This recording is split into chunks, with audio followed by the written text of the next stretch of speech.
গতকাল ছেলেকে ডাক্তারের কাছে নিয়ে গেছিলাম, সেজন্য কিছু পরীক্ষা দিয়েছিল। আমি একাই গেছিলাম দেখে আমি পরীক্ষা করতে পারিনি, বাচ্চাকে নিয়ে বাড়িতে চলে আসছিলাম। আজকে আবার যাচ্ছি ছেলেকে নিয়ে।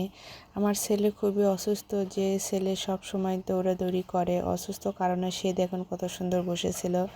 আজকে আপনাদের ভাইয়াকে নিয়ে আবার যাচ্ছি ছেলেকে নিয়ে ডাক্তার দেখানোর জন্য।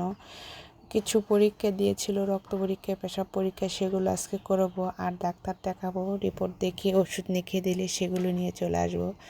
দেখতে দেখতে আমি চলে আসলাম এখানে। আর এখানে এসে আমার ছেলে খুবই অসুস্থ হয়ে পড়তেছে আর বলতেছে আর যাব না।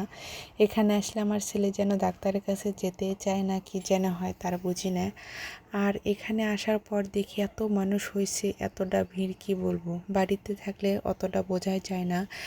আর এখানে আসলে মানুষ কত অসুখের জন্য এখানে চলে আসতেছে। ওখানে গেলাম, বললো ওখানে পরীক্ষা হবে না, চলে আসলাম আরেক পাশে। এখানেও হয়তো পরীক্ষা হবে না, চলে যেতে হবে আরেক পাশে। সেরকম করে বাচ্চাকে নিয়ে একা আসলে অতটুকু ঘোরা যায় না, সেই জন্য আজকে আপনার ভাইয়াকে সাথে নিয়ে যাচ্ছি। সে এগুলো খুব ভালো চিনে, আমি অতটা চিনি না, সেজন্য নিয়ে আসলে খুবই ভালো হয়। আর ছেলে আমার অসুস্থ কারণে একদম ভালো লাগতেছিল না, একটু হলেও মন খারাপ। আর এই পাশে আসে দেখি এতটা মানুষ, কি বলবো, যেন ভিতরে ঢোকাই যাচ্ছিল না। অনেক কষ্টর পর সে ভিতরে ঢুকতে পারতেছি। পারার পর এখানে প্রথমে ডাক্তার দেখালাম। ডাক্তার দেখে বলল কিছু টেস্ট দিয়েছে, সেগুলো টেস্ট করার জন্য আমরা অন্য এক পাশে চলে যাচ্ছি। আর আজকে রোদ এতটা কি বলবো, খুবই রোদ পড়েছে, যেন এক পাশে থেকে অন্য পাশে যাওয়াই যাচ্ছিল না। আর আমার ছেলে তো অনেক কান্নাকাটি করতেছিল আর বলতেছিল বাড়িতে যাব। তাকে একটু বুঝিয়ে শুনিয়ে তাকে নিয়ে যাচ্ছি। আর ছোট বাচ্চার অসুখ হলে তো আপনারা জানেন কতটা কষ্ট হয়, সে কিছু বোঝে না, কান্নাকাটি করতে বেশি ব্যস্ত থাকে। আর অবশেষে আমরা চলে আসলাম এখানে পরীক্ষা করার জন্য। আর আমার ছেলেও একটু হাঁটা যাচ্ছিল। ছেলে খুবই অসুস্থ, সেজন্য বেশি হাঁটতেও পারতেছিল না। এক সপ্তাহ ধরে গায়ের জ্বর, সে কিছুই খাচ্ছিল না। অবশেষে রক্ত পরীক্ষা, পেশাব পরীক্ষা করার পর এখানে বসেছিলাম। আর এখানে কলা নিয়ে যাচ্ছিল, সেখান থেকে কয়েকটা কলা নিয়ে দিলাম, আমার ছেলে খাচ্ছে।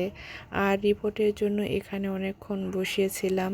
আর এগুলো ছাত্রছাত্রী মেডিকেলে লেখাপড়া করে, তারাই যাচ্ছিল, হয়তো তাদের ক্লাস ছিল। আর আমার ছেলেও একটু ঘোরাফেরা করতেছিল।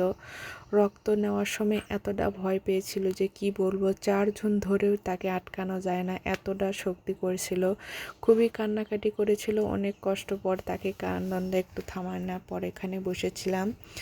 2টার সময় রিপোর্ট দেবে সে আশায় বসেছিলাম। অবশ্যই রিপোর্ট নিয়ে ডাক্তার দেখে চলে আসলাম আমার বাইরে আসার পর আমার ছেলেকে কিছু কিনে দেবো, সেজন্য এখানে একটা দোকানে চলে আসলাম। ছেলে তো অনেক কান্নাকাটি করতেছিল, শুধু চকলেটই খেতে চাইছে, ডাক্তার চকলেট খেতে মানা করছে। তারপর তাকে ওষুধ কিনা দেওয়ার জন্য সোজা চলে আসলাম দোকানে। কিছু ওষুধ নিয়ে একবারে বাড়িতে চলে যাব। ওষুধ খাওয়ানো খুবই দরকার, বাবুকে অনেক অসুস্থ হয়ে পড়ছে কয়েকদিন, এতটা অসুখ যেন কিছুই খায়নি।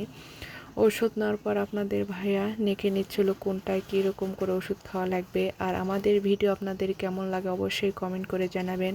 আর আমাদের ভিডিও ভালো লাগলে অন্যকে শেয়ার দিতে একদম ভুলবেন না। আল্লাহ হাফেজ।